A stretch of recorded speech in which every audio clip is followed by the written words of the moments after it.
கார்த்திகை 1ஆம் தேதி அன்னைக்கு மாலை போடலாமான்னு சில பேருக்கு கேள்வி. ஏன் கார்த்திகை 1ஆம் தேதி அன்னைக்கு மாலை போடுறதுக்கு யோசிக்கிறாங்க சில பேர்.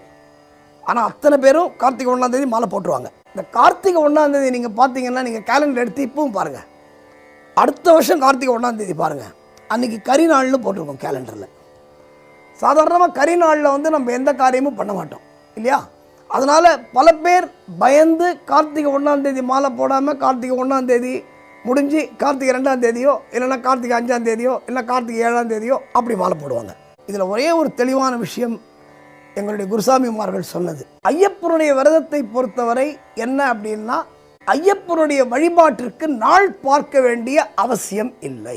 அது ராகுகாலமாக இருந்தாலும் சரி, யமகண்டமாக இருந்தாலும் சரி, அஷ்டமி நவமியாக இருந்தாலும் சரி, கார்த்திகை 1ஆம் தேதி அன்றைக்கு கரிநாளாகவே இருந்தாலும் சரி, கார்த்திகை 1ஆம் தேதி தைரியமாக மாலை